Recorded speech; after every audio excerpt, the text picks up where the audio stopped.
வணக்கம். இன்றைய முக்கிய செய்திகள். முன்னாள் பிரதமர் இந்திரா காந்தி நினைவு தினத்தையொட்டி அவரது சிலைக்கு கவர்னர், முதலமைச்சர் மற்றும் காங்கிரஸ் கட்சியினர் மாலை அணிவித்து மரியாதை செலுத்தினார்கள். முன்னாள் பாரத பிரதமர் இந்திரா காந்தி நினைவு தினம் புதுச்சேரி அரசு சார்பில் இன்று அனுசரிக்கப்பட்டது. இதனையொட்டி அவரது சிலைக்கு அரசு சார்பில் ஆளுநர் கைலாஷ்நாதன், முதலமைச்சர் ரங்கசாமி, சட்டமன்ற உறுப்பினர்கள் ஆறுமுகம், சரவணன்குமார் ஆகியோர் மாலை அணிவித்து மரியாதை செலுத்தினார்கள். இதனைத் தொடர்ந்து காங்கிரஸ் கட்சி சார்பில் மாநில தலைவர் வைத்திலிங்கம் எம்பி தலைமையில் முன்னாள் முதலமைச்சர் நாராயணசாமி, சட்டமன்ற உறுப்பினர் வைத்தியநாதன் உட்பட காங்கிரஸ் கட்சியினர் இந்திரா காந்தி சிலைக்கு மாலை அணிவித்து மரியாதை செலுத்தினார்கள். இரும்பு மனிதர் சர்தார் வல்லபாய் பட்டேல் பிறந்த தினத்தை முன்னிட்டு நடைபெற்ற ஒற்றுமை தின ஓட்டத்தை கவர்னர் கைலாஷ்நாதன், முதலமைச்சர் ரங்கசாமி ஆகியோர் கொடியசைத்து தொடங்கி வைத்தனர். சர்தார் வல்லபாய் பட்டேல் பிறந்தநாள் விழா புதுச்சேரி அரசு சார்பில் தேசிய ஒற்றுமை தினமாக இன்று கொண்டாடப்பட்டது. இதனையொட்டி கடற்கரை சாலை காந்தி சிலை அருகே அலங்கரித்து வைக்கப்பட்டிருந்த சர்தார் வல்லபாய் பட்டேலின் திருவுருவப் படத்திற்கு துணைநிலை ஆளுநர் கைலாஷ்நாதன், முதலமைச்சர் ரங்கசாமி, சட்டப்பேரவைத் தலைவர் திரு செல்வம், அமைச்சர் நமச்சிவாயம், சட்டமன்ற உறுப்பினர் சரவணன்குமார் மற்றும் அதிகாரிகள் மலர் தூவி மரியாதை செலுத்தினர். இதனைத் தொடர்ந்து காவல்துறை, தேசிய மாணவர் படை மற்றும் நாட்டு நலப்பணி திட்ட மாணவ மாணவியரின் அணிவகுப்பு நடைபெற்றது. இதனைத் தொடர்ந்து துணைநிலை ஆளுநர் தேசிய ஒற்றுமை தின உறுதிமொழி வாசிக்க அனைவரும் ஏற்றுக்கொண்டனர். பின்னர் பல்வேறு கலைக்குழுவினரின் கலை நிகழ்ச்சிகள் நடைபெற்றன. நிறைவாக மாணவ மாணவியரின் தேசிய ஒற்றுமை தின ஓட்டத்தினை துணைநிலை ஆளுநர் மற்றும் முதலமைச்சர் ஆகியோர் கொடியசைத்து தொடங்கி வைத்தனர். காரைக்காலில் உணவு பாதுகாப்புத்துறை சார்பில் 2 நாள் விழிப்புணர்வு பயிற்சி நடைபெற்றது. இதில் கல்லூரி மாணவ மாணவிகள் மற்றும் உணவுப் பொருட்கள் தயாரிக்கும் நிறுவனத்தினர் பங்கேற்றனர். புதுச்சேரி மாநிலம் காரைக்காலில் உணவு பாதுகாப்புத்துறை சார்பில் 2 நாள் விழிப்புணர்வு பயிற்சி நடைபெற்றது. இந்த விழிப்புணர்வு பயிற்சியில் கல்லூரி மாணவ மாணவிகள் மற்றும் உணவுப் பொருட்கள் தயாரிக்கும் நிறுவனத்தினர் என 250க்கும் மேற்பட்டோர் பங்கேற்று பல்வேறு விழிப்புணர்வு தகவல்களை கேட்டறிந்தனர். இப்பயிற்சியினை சென்னையை சேர்ந்த பரீக்ஷன் நிறுவனத்தின் பயிற்சியாளர் பிரவீன் ஆண்ட்ரூஸ் பயிற்சி அளித்தார். இந்நிகழ்ச்சியில் புதுச்சேரி உணவு நியமன அதிகாரி Balakrishnan, Karaikal chamber of commerce தலைவர் கந்தாஸ் அண்ணாச்சி, காரைக்கால் உணவு பாதுகாப்பு அதிகாரி ஜோசப் பிரான்சிஸ் சாருக்கிராஜ் மற்றும் புதுச்சேரி நுகர்வோர் கூட்டமைப்பு செயலாளர் சிவகுமார், துணை உதவி ஆய்வாளர் செந்தில்குமரன் ஆகியோர் தலைமையேற்று நடத்தினார்கள். இந்நிகழ்ச்சியின் முடிவில் காரைக்காலை சேர்ந்த கடைகளில் பயன்படுத்தப்பட்ட எண்ணெய் மறுசுழற்சி செய்ய எண்ணெய்களை கொடுக்கும் கடைகளுக்கு RECO மூலமாக புதுச்சேரி உணவு பாதுகாப்புத்துறை அதிகாரி பாலகிருஷ்ணன் சான்றிதழ்களை வழங்கினார். இதில் காரைக்கால் ஐயங்கார் ஸ்வீட்ஸ், ஹோட்டல் கந்தாஸ், ஆயஸ், Arabian garden, sea food restaurant, AVS imperial என ஏராளமான உணவுப் பொருட்கள் தயாரிக்கும் நிறுவனங்களுக்கு சான்றிதழ்கள் வழங்கப்பட்டன. சன்னியாசிக்குப்பம் தொடக்க வேளாண்மை கூட்டுறவு கடன் சங்கத்தின் நிர்வாக குழு கூட்டத்தில் மானியமாக டிராக்டர் வழங்கிய முதல்வருக்கு நன்றி உட்பட பல்வேறு தீர்மானங்கள் நிறைவேற்றப்பட்டன. சன்னியாசிக்குப்பம் தொடக்க வேளாண்மை கூட்டுறவு கடன் சங்கம் 1957ஆம் ஆண்டு முதல் செயல்பட்டு வருகிறது. இந்த சங்கத்தின் சார்பில் நிர்வாக குழு கூட்டம் சங்க அலுவலகத்தில் நடைபெற்றது. சங்க தலைவர் குணசேகரன் தலைமையில் நடந்த கூட்டத்தில் செயலாளர் முத்துலட்சுமி, இயக்குநர்கள் ராமமூர்த்தி, ரவிச்சந்திரன், சிதம்பரம், விநாயகமூர்த்தி, சாம்பசிவம், குப்புசாமி ஆகியோர் முன்னிலை வகித்தனர். மேலாளர் வெங்கடேசன், இளநிலை எழுத்தர் மணிகண்டன் ஆகியோர் முன்னிலையில் புதுச்சேரி கூட்டுறவு பதிவாளர் அலுவலகம் மூலம் கணக்கு அதிகாரிகள் வந்திருந்து கணக்குகளை சரிபார்த்தனர். அப்பொழுது சங்கத்தில் கணக்கு வழக்குகள் சரியாக உள்ளது என்று தகவல் தெரிவித்து சென்றனர். சங்கத்திற்கு மானிய விலையில் 15 லட்சம் மதிப்பிலான டிராக்டர் மற்றும் மினி டிராக்டர் கொடுத்தமைக்கு முதல்வர் ரங்கசாமிக்கு நன்றி தெரிவிப்பது உள்ளிட்ட பல்வேறு தீர்மானங்கள் நிறைவேற்றப்பட்டன. கூட்டத்தில் சங்கத்தின் நிர்வாகிகள் திரளாக கலந்து கொண்டனர். இந்தியாவின் இரும்பு மனிதர் என போற்றப்படும் சர்தார் வல்லபாய் பட்டேலின் 150வது பிறந்த தினத்தை முன்னிட்டு வில்லியனூர் காவல் நிலையம் சார்பில் பேரணி மற்றும் மரக்கன்றுகள் நடப்பட்டன. இந்தியாவின் இரும்பு மனிதர் சர்தார் வல்லபாய் பட்டேலின் பிறந்த தினத்தை தேசிய ஒருமைப்பாட்டு தினமாக புதுச்சேரி காவல்துறை சார்பில் கொண்டாடப்பட்டது. இதனையொட்டி வில்லியனூர் காவல் நிலையம் சார்பில் காசி விஸ்வநாதர் ஆலயம் அருகே மரக்கன்று நடப்பட்டது. அதனைத் தொடர்ந்து வில்லியனூர் காவல் நிலையத்தின் எதிரே ஏற்பாடு செய்யப்பட்டிருந்த சர்தார் வல்லபாய் பட்டேலின் புகைப்படம், வரலாற்று கண்காட்சி மாணவ மாணவிகள் பார்வையிட்டனர். மேற்கு காவல் கண்காணிப்பாளர் சுப்பிரமணியன் தலைமையில் வில்லியனூர் வட்ட ஆய்வாளர் கலைசெல்வன் மற்றும் உதவி ஆய்வாளர் திருமுருகன் மற்றும் வில்லியனூர் மகளிர் காவல் நிலைய உதவி ஆய்வாளர் ரீனா மேரி டேவிட் முன்னிலையில் விவேகானந்தா அரசு ஆண்கள் மேல்நிலைப்பள்ளி மாணவர்கள் முன்னிலையில் உறுதிமொழி ஏற்று பள்ளி மாணவர்களுக்கு எழுது பொருட்கள் மற்றும் இனிப்புகள் வழங்கப்பட்டது. அதனைத் தொடர்ந்து வில்லியனூர் மாடவீதி சுற்றி பள்ளி மாணவர்கள் மற்றும் காவல்துறையினர் ஒன்றிணைந்து பேரணியாக சென்று சர்தார் வல்லபாய் பட்டேலின் நினைவை எடுத்து கூறினர். மேலும் இந்நிகழ்ச்சியில் வில்லியனூர் காவல் நிலைய காவலர்கள் மற்றும் குற்றப்பிரிவு காவலர்கள், பொதுமக்கள், பள்ளியின் ஆசிரியர்கள் என ஏராளமானோர் கலந்து கொண்டு சிறப்பித்தனர். நெட்டப்பாக்கம் செல்வ முத்துக்குமார சுவாமி ஆலயத்தில் தெப்ப உற்சவ பெருவிழா சிறப்பான முறையில் நடைபெற்றது. புதுவை மாநிலம் அருகே உள்ள நெட்டப்பாக்கம் முத்துக்குமார சுவாமி ஆலயத்தில் கந்தசஷ்டி பெருவிழா சிறப்பான முறையில் நடைபெற்றது. ஐப்பசி 5ஆம் தேதி கொடியேற்றத்துடன் விழா தொடங்கியது. வள்ளி தெய்வானை முத்துக்குமாரசாமி சிறப்பு அலங்காரத்தில் அலங்காரம் செய்யப்பட்டு தெப்ப உற்சவத்தில் முத்து பல்லக்கில் அமர்ந்து பக்தர்களுக்கு காட்சி அளித்தார். முன்னதாக இந்திர விமானம், பூத வாகனம், மயில் வாகனம், ஆட்டுக்கிடா வாகனங்களில் முத்துக்குமாரசுவாமி வீதி உற்சவம் நடைபெற்றது. தொடர்ந்து தாரகாசூரன், பானுகோப்பன், சிங்கமுகாசூரன், சூரபத்மன் உள்ளிட்ட சூரர்கள் வதம் செய்யும் நிகழ்வு நடைபெற்றது. பின்னர் வள்ளி தெய்வானை செல்வ முத்துக்குமார சுவாமி திருக்கல்யாண உற்சவம் முடிந்து மஞ்சள் நீர் உற்சவம் நடைபெற்றது. இவ்விழாவில் நெட்டப்பாக்கம் மற்றும் சுற்றுப்புற கிராம மக்கள் கலந்து கொண்டு சாமி தரிசனம் பெற்றனர். பின்னர் பக்தர்கள் அனைவருக்கும் அன்னதானம் வழங்கப்பட்டது. தெப்ப உற்சவத்திற்கான ஏற்பாடுகளை அரசு ஊழியர்கள் மற்றும் பொதுமக்கள் செய்திருந்தனர். பருமழை காரணமாக புதுச்சேரியில் உள்ள ஆறுகள், படுகை அணைகள், கால்வாய்களில் பொதுமக்கள் குளிக்க தடை விதிப்பதாக மாவட்ட ஆட்சியர் குலந்துங்கன் அறிவித்துள்ளார். இது தொடர்பாக அவர் வெளியிட்டுள்ள அறிக்கையில், வீடூர், சாத்தனூர் அணைகளில் இருந்து திறந்துவிடப்படும் நீர் புதுச்சேரியை நோக்கி வரும் நிலையில் எச்சரிக்கை அறிவிப்பையும் மீறி பொதுமக்கள் படுகை அணைகளில், ஆறுகளில் குளிப்பது உள்ளிட்ட செயல்பாடுகளில் ஈடுபட்டு வருவதாக சமூக ஊடகங்களில் காண முடிகிறது. இதையொட்டி இந்த தடை உத்தரவு பிறப்பிக்கப்படுகிறது.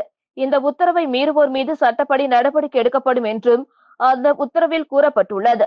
மேலும் உத்தரவு அடிப்படையில் படுகை அணைகள், ஆறுகளில் குளிக்கவும், விளையாடவும், நீந்தவும், துணிகள் துவைக்கவும், மீன் பிடித்தல், புகைப்படம் எடுத்தல், செல்ஃபி எடுத்தல், படுகை அணையின் மேல் நடந்து செல்வது உள்ளிட்ட செயல்களில் ஈடுபடவும் தடை விதிக்கப்படுகிறது.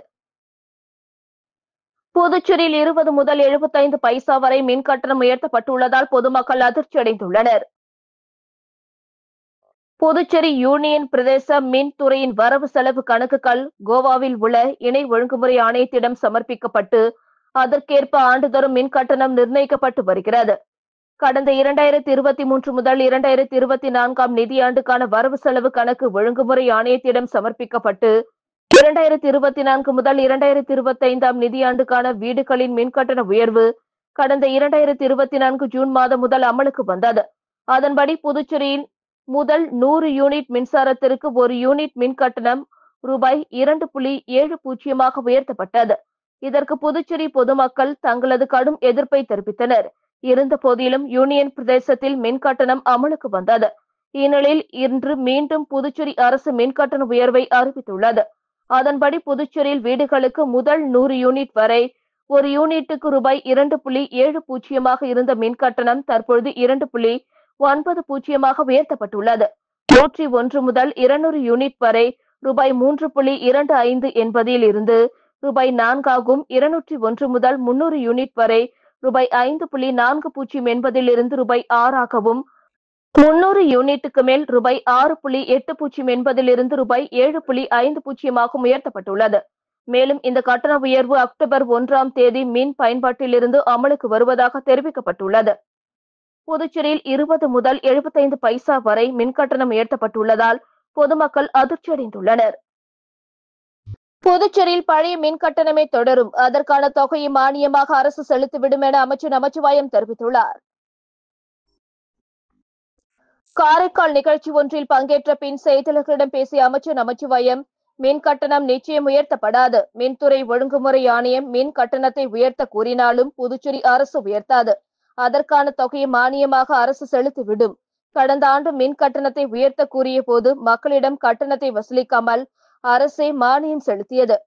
அதே நடைமுறை இந்த ஆண்டும் பின்பற்றப்படும். மின் கட்டண உயர்வு பொதுமக்கள் மீது தாக்கத்தை ஏற்படுத்தாது. பழைய கட்டணமே தொடரும் என உறுதியளித்தார். புதுச்சேரியில் பொது இடங்களில் மது அருந்தி தகராறில் ஈடுபட்ட 64 பேரை போலீசார் கைது செய்தனர். புதுவை யூனியன் பிரதேசத்தில் சட்டம் ஒழுங்கை பராமரிக்க கடந்த வாரம் 3 நாட்கள் திடீர் சோதனை ரோந்து பணியை காவல்துறை அதிகாரிகள் மேற்கொண்டனர். பொது இடங்களில் மது அருந்துதல், பொதுமக்களுக்கு தொந்தரவு ஏற்படுத்துதல், குடிபோதையில் சண்டையிடுதல் தொடர்பாக சோதனை நடத்தப்பட்டது. புதுவையின் பல்வேறு காவல் நிலையங்களில் இது தொடர்பாக மொத்தம் 47 வழக்குகள் பதிவு செய்யப்பட்டுள்ளன. 64 பேர் கைது செய்யப்பட்டு நீதிமன்ற காவலில் வைக்கப்பட்டுள்ளனர். சிறப்பு ரோந்து அனைத்து வார இறுதி நாட்களிலும் பண்டிகை விடுமுறை நாட்களிலும் தொடரும்.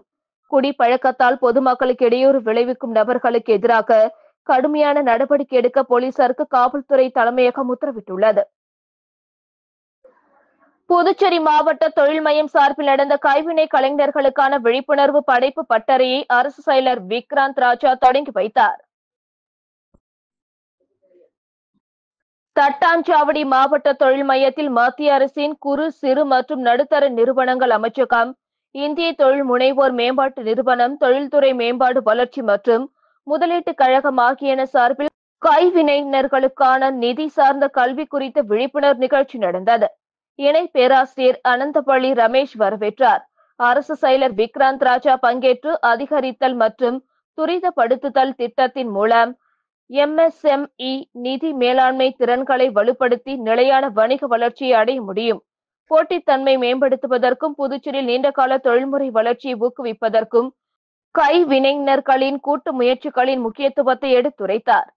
நிதி எழுத்தறிவு ஆலோசகர் ராஜா, மூத்த மேலாளர் ஜோஸ்பின் சாய்ராணி நிதி சார்ந்த கல்வி குறித்த புரிதல், இணை பேராசிரியர் அனந்தபள்ளி ரமேஷ் வணிக மேம்பாடு, வருவாய் மற்றும் இடர்களை கையாளும் யுக்தி, வேலூர் DIPS அகாடமியின் இயக்குனர் விஜய் கணேஷ் பட்ஜெட், பணப்புழக்கம் மற்றும் மூலதன மேலாண்மை, கோனரிக்குப்பம் ஆதித்யா மேலாண்மை அறிவியல் மற்றும் ஆராய்ச்சி நிறுவனத்தின் முதல்வர் மதேனா டிஜிட்டல் நிதி சார்ந்த கருவிகள் மற்றும் இணக்க விழிப்புணர்வு தலைப்புகளில் பேசினர்.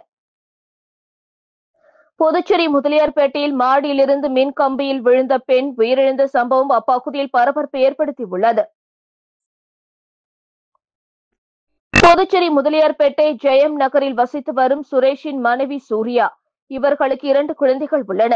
கடந்த 1 வருட காலமாக மன அழுத்தத்தில் இருந்த சூர்யா மன அழுத்தம் காரணமாக மருத்துவமனையில் சிகிச்சை பெற்று வந்துள்ளார். இதனிடையே நேற்று முன்தினம் மாலை வீட்டில் அமர்ந்து டிவி பார்த்துக் கொண்டிருந்த சூர்யா திடீரென எழுந்து தனது வீட்டின் மாடிக்கு சென்ற நிலையில் அங்கிருந்து தவறி உயர் மின்னழுத்த கேபிள் மீது விழுந்ததில் மின்சாரம் பாய்ந்து பரிதாபமாக உயிரிழந்தார். இதனை கண்ட அருகில் இருந்தவர்கள் முதலியார்பேட்டை காவல் நிலையத்திற்கு கொடுத்த தகவலின் பேரில் சம்பவ இடத்திற்கு வந்த போலீசார் தீயணைப்பு துறைக்கு தகவல் கொடுத்ததன் பேரில் தீயணைப்பு வீரர்கள் மற்றும் மின்துறையினர் இணைந்து மின்சாரம் தாக்கி உயிரிழந்த சூர்யாவின் உடலை மீட்டு பிரேத பரிசோதனைக்காக புதுச்சேரி கதிர்காமம் அரசு மருத்துவமனைக்கு அனுப்பி வைத்தனர். மேலும் இச்சம்பவம் குறித்து போலீசார் சூர்யா மாடியிலிருந்து தெரியாமல் தவறி விழுந்தாரா அல்லது மன அழுத்தம் காரணமாக தற்கொலை செய்து கொண்டாரா உள்ளிட்ட பல்வேறு கோணங்களில் தீவிர விசாரணை மேற்கொண்டு வருகின்றனர். பொதுமக்களுக்கு அச்சுறுத்தல் ஏற்படுத்தும் வகையில் கத்தியுடன் சுற்றித் திரிந்த ரவுடியை முத்தியால்பேட்டை போலீசார் கைது செய்தனர். புதுச்சேரி முத்தியால்பேட்டை காவல் நிலைய எல்லைக்குட்பட்ட வைத்திக்குப்பம் பகுதியில் பொதுமக்களுக்கு அச்சுறுத்தல் ஏற்படுத்தும் வகையில் கத்தியுடன் ஒருவர் சுற்றித் திரிவதாக முத்தியால்பேட்டை காவல் நிலையத்திற்கு புகார் வந்தது. இதனைத் தொடர்ந்து இன்ஸ்பெக்டர் தனசேகர் தலைமையிலான போலீசார் சம்பவ இடத்திற்கு விரைந்து சென்று அந்த நபரை மடக்கி பிடித்து காவல் நிலையம் அழைத்து வந்தனர். விசாரணையில் அவர் அதே பகுதியை சேர்ந்த ரவுடி முகிலன் என்பதும் இவர் மீது பல்வேறு வழக்குகள் நிலுவையில் உள்ளதும் தெரிய வந்தது. இதனையடுத்து அவர் மீது வழக்கு பதிவு செய்து கைது செய்த போலீசார் அவரிடமிருந்து கத்தியை பறிமுதல் செய்தனர். பின்னர் நீதிமன்றத்தில் ஆஜர்படுத்தி காலாப்பட்டு மத்திய சிறையில் அடைத்தனர்.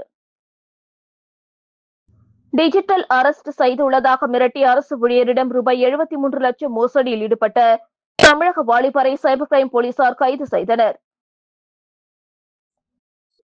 புதுச்சேரியை சேர்ந்த பணி ஓய்வு பெற்ற அரசு ஊழியரை கடந்த ஜூலை மாதம் மர்ம நபர் ஒருவர் மொபைல் போனில் தொடர்பு கொண்டார். அவர் தான் CBI அதிகாரி என்றும் தங்களது ஆதார் கார்டை பயன்படுத்தி வங்கி கணக்கு துவங்கி 1 கோடி ரூபாய்க்கு மேல் பண மோசடி நடந்திருப்பதாகவும் அதற்காக டிஜிட்டல் அரெஸ்ட் செய்துள்ளதாகவும் கூறியுள்ளார். மேலும் அந்த வழக்கில் இருந்து விடுவிக்க 73 லட்சம் ரூபாய் அனுப்ப வேண்டுமென மர்ம ஆசாமி மிரட்டியுள்ளார். இதையடுத்து மர்ம நபரின் வங்கி கணக்கிற்கு 73 லட்சம் ரூபாய் அனுப்பி ஏமாந்து விட்டதாக சைபர் கிரைம் போலீசில் ஓய்வு பெற்ற ஊழியர் புகார் அளித்தார். அதன் பேரில் cyber crime senior SP Nithya Radhakrishnan, SP Shruti Yaraka Reddy மேற்பார்வையில் இன்ஸ்பெக்டர் தியாகராஜன் தலைமையிலான போலீசார் வழக்கு பதிந்து விசாரணை நடத்தினர். இத்துடன் செய்திகள் நிறைவடைந்தன. வணக்கம்.